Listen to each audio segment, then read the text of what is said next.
Hey everyone, welcome back. Today we're exploring the lower right quadrant of the classic political compass, the space usually associated with liberal right or libertarian right ideologies. In simple terms, this quadrant combines two big ideas: strong support for economic freedom and strong support for personal liberty, especially freedom from government interference. While the upper right emphasizes authority and hierarchy, and the lower left focuses on equality and social justice, the lower right argues that society works best when individuals are free to make their own economic and personal choices with minimal state control. Let's break down where these ideas came from, how they developed, and how they shape politics today. The foundations of liberal right thought go back to classical liberalism in the 17th and 18th centuries. Thinkers like John Locke and Adam Smith argued that individuals have natural rights, especially the rights to life, liberty, and property.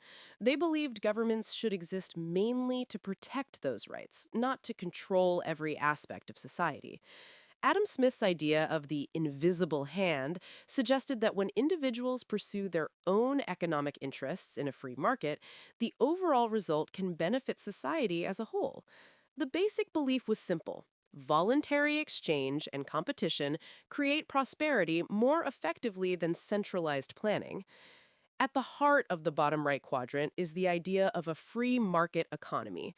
This means businesses are privately owned, prices are set by supply and demand, and the government's role in the economy is limited.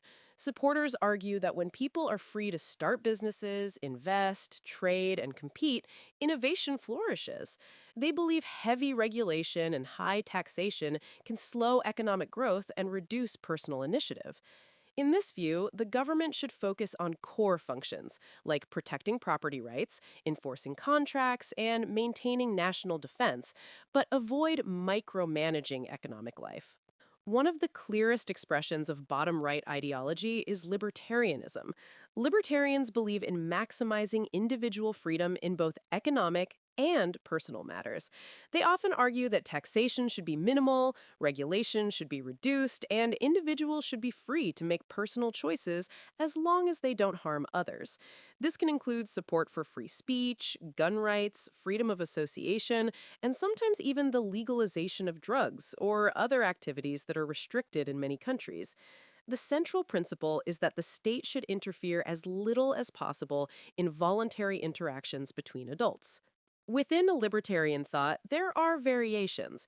Some support what's called minarchism, which argues for a minimal state, sometimes referred to as a night watchman state. In this model, the government exists only to provide police, courts, and national defense. Everything else, education, healthcare, infrastructure, could be handled by private companies or voluntary organizations. The idea is that market incentives will outperform bureaucratic systems. Critics question whether essential services can function effectively without broader coordination, but supporters believe that market incentives outperform bureaucratic systems. Taking things even further, anarcho capitalism proposes eliminating the state entirely and replacing it with private contracts and market based solutions. In this vision, even courts and security services would be privately operated and funded voluntarily. Proponents argue that monopolies on force, like governments, are inherently prone to abuse. They believe a fully voluntary system would create more accountability. While anarcho capitalism remains largely theoretical and has not been implemented at a national level, it represents the most extreme version of bottom right political philosophy: maximum economic freedom and no centralized authority. In modern politics, liberal right ideas influence many mainstream parties and policies, even if not in their pure form. Policies such as tax cuts, deregulation, privatization of state industries, and free trade agreements are often inspired by this philosophy. In the late 19th century, leaders like Ronald Reagan in the United States and Margaret Thatcher in the United Kingdom promoted market oriented reforms aimed at reducing government involvement in the economy. Supporters credit these policies with stimulating growth and increasing efficiency. Critics argue they also increased inequality and weakened certain public institutions.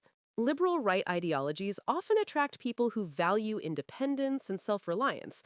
The promise is simple: you keep more of what you earn, you make your own choices, and you are less dependent on government systems.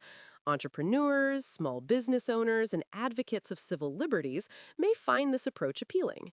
The emphasis on voluntary exchange and personal responsibility resonates with those who believe that individuals, not governments, are best equipped to decide what's right for their lives.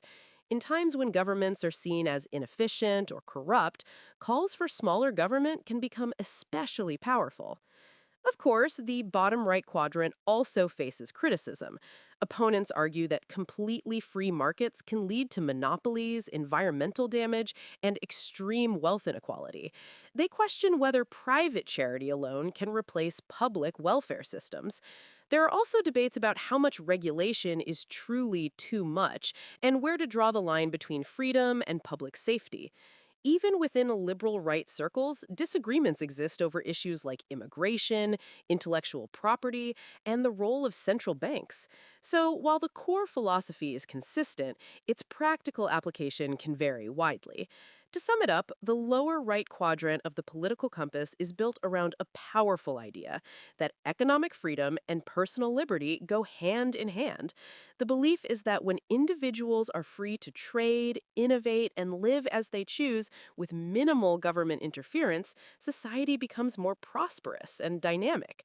Whether through classical liberalism, libertarianism, minarchism, or even anarcho capitalism, the central goal remains the same: reduce the power of the state and expand the power of the individual. Understanding these ideas helps us better grasp many today's political debates about taxes, regulation, and the role of government. Thanks for watching, and if you'd like to dive deeper into any of these philosophies, there's always more to explore.